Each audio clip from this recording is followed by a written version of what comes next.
Hello दोस्तों, मैं आपका दोस्त अमित लेकर आया हूं नया वीडियो शेयर मार्केट की एबीसी। आज के वीडियो में मैं बताऊंगा किस तरह शेयर मार्केट ऑपरेट करता है। इससे पहले भी मैंने 2 वीडियो बनाए हुए हैं शेयर मार्केट संबंधित, जिसमें पोर्टफोलियो मैनेजमेंट से रिलेटेड, दूसरा शेयर मार्केट में क्या नहीं करे। वीडियो के लिंक डिस्क्रिप्शन में दिए गए हैं, ऊपर पॉपअप आ रहा है, आप उस वीडियो को भी देख सकते हैं। इस वीडियो के माध्यम से मैं बताऊंगा कि शेयर मार्केट कैसे ऑपरेट करता है। तो चलिए स्टार्ट करते हैं। लेट्स बिगिन शेयर मार्केट की एबीसी। शेयर मतलब हिस्सा या अंश। जब कोई कंपनी अपनी हिस्सेदारी बेचती है तो वो शेयर कहलाता है। मार्केट यानी जहां लोग खरीद बिक्री कर सकते हैं, जैसे आपका लोकल सब्जी मंडी, उसको भी आप क्या कहते हैं, सब्जी मार्केट। तो सब्जी मार्केट की तरह ही शेयर मार्केट, जहां खरीदार और बिक्री करने वाले आपस में मिल जाएं, वो जगह मार्केट। और शेयरों की खरीदार और बिक्री करने वाले मिल जाएं तो वो शेयर मार्केट। शेयर मार्केट का इतिहास भारत में बहुत पुराना है। 1875 में बॉम्बे में लोग पेड़ के नीचे बैठकर शेयरों की अदला बदली करते थे। यानी किसी के पास कोई शेयर है तो उसे वो बेचते थे, और किसी के पास कुछ शेयर है तो उसे नहीं है तो उसे खरीदते थे। यानी उसके पास पैसे हैं, इसके पास शेयर हैं, आपस में मिलेंगे तो वो जगह शेयर मार्केट बन जाएगी। आज Bombay stock exchange, national stock exchange 2 बड़े मार्केट हैं देश के अंदर में, जो शेयरों की खरीद बिक्री में प्लेटफॉर्म उपलब्ध कराते हैं। जैसे आपके सब्जी मंडी में प्लेटफॉर्म रहते हैं ना, जहाँ पर लोग सब्जी लगा के बेचते हैं, तो ये प्लेटफॉर्म कौन उपलब्ध कराता है? कोई ना कोई संस्था होगी, जैसे एग्रो प्रोडक्शन मार्केटिंग कमेटी होगी, या कोई और लोकल वेंडर्स होंगे जो हाट चला रहे होंगे, तो वो एक प्लेटफॉर्म उपलब्ध कराते हैं। वैसे ही नेशनल स्टॉक एक्सचेंज और बॉम्बे स्टॉक एक्सचेंज, ये दोनों एक प्लेटफॉर्म उपलब्ध कराते हैं जहां खरीदार और बिक्री करने वाले आपस में मिल सके। ये प्लेटफॉर्म कंप्यूटर पर होता है। इसके चलते आप बॉम्बे में बैठे या दुमका में बैठे या यूएस में बैठे, आप कहीं पर भी बैठकर इसको ऑपरेट कर सकते हैं। यानी आप खरीद सकते हैं और बेच सकते हैं। इसमें 5 तरह के लोग लगे रहते हैं। नंबर 1 खरीदने वाले, नंबर 2 बेचने वाले, नंबर 3 जो स्टॉक ब्रोकर होते हैं, नंबर 4 जो प्लेटफॉर्म उपलब्ध कराने वाले एक्सचेंजेज होते हैं, और नंबर 5 जो बैंक है। चलिए 1 बाय 1 इनको समझने की कोशिश करते हैं। अब आप बायर हैं, मैं सेलर हूं, या मैं सेलर हूं, आप बायर हो। हम दोनों कहां जाकर बेचेंगे? हम दोनों जाकर बेचेंगे स्टॉक एक्सचेंजेस में। यानी जो प्लेटफॉर्म उपलब्ध कराता है, कौन उपलब्ध कराता है? नेशनल स्टॉक एक्सचेंज या बॉम्बे स्टॉक एक्सचेंज। ये शेयर मार्केट के लिए प्लेटफॉर्म उपलब्ध कराते हैं। ये प्लेटफॉर्म कंप्यूटराइज्ड है, आप कहीं भी रहो आप इस प्लेटफॉर्म को देख सकते हो, ऑपरेट कर सकते हो। तो ऑपरेट कराने वाले या प्लेटफॉर्म उपलब्ध कराने वाले कौन हो गए? Stock exchanges. चौथे नंबर के लोग कौन हैं? चौथे नंबर के लोग हैं ब्रोकर्स।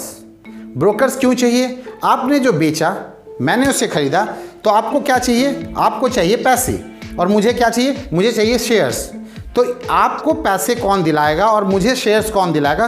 तो बीच में एक कस्टोडियन है जो आपके और मेरे शेयरों के अदला बदली में मदद करेगा, तो वो है ब्रोकर। एक नॉमिनल फीस लेकर ब्रोकर हम दोनों के बीच में आपस की अदला बदली करवा देगा, तो ये ब्रोकर कहलाते हैं। 5वां है बैंक।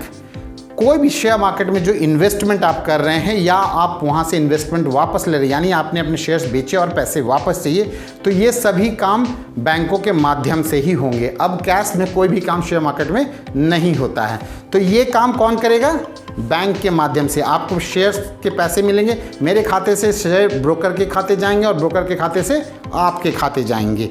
तो ये 5 अवयव मिलकर पूरे शेयर मार्केट को ऑपरेट कराते हैं। इन 5 को हैंडल करने के लिए एक अपेक्स बॉडी है जिसको कहते हैं SEBI, stock exchanges board of India, जो इन सब के लिए नियम, कायदे, कानून बनाती है, और उनका पालन सही से हो रहा है या नहीं इसको भी जांचती रहती है। अगर किसी ने यहाँ कोई हेरा फेरी की तो उसको सज़ा दिलाने का काम भी सेबी का ही है। तो ये 6 लोग मिलकर पूरे शेयर मार्केट को ऑपरेट करते हैं।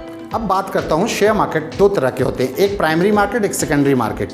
प्राइमरी मार्केट का मतलब है जब कोई कंपनी अपने शेयर्स पहली बार इशू करती है तो पब्लिक के बीच ऑफर लाती है कि मेरे ये शेयर्स हैं, इतने क्वांटिटी का मैं बेचना चाहता हूँ इस प्राइस बैंड पर।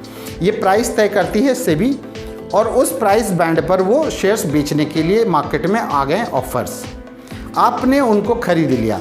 खरीदने से पहले आपको एक डीमैट अकाउंट खुलाने की ज़रूरत पड़ेगी। डीमैट अकाउंट क्या है? ये एक सिंपल डीमैटलाइज्ड अकाउंट है जहाँ पर शेयर रखे जाएंगे। ये भी आप किसी ब्रोकर के थ्रू खुलवा सकते हैं। जब आपको शेयर्स अलॉट हो गए तब आपको शेयर्स बेचने की परमिशन होगी। परमिशन तब मिलेगी जब आपके शेयर्स नेशनल स्टॉक एक्सचेंज या बॉम्बे स्टॉक एक्सचेंज में सूचीबद्ध हो गए, यानी वहाँ पर जाके लिस्ट हो गए। अब आपको दिखने लगेगा बॉम्बे स्टॉक एक्सचेंज में कि आपने इस कंपनी के शेयर्स खरीदे, वो कंपनी वहाँ लिस्ट हो गई।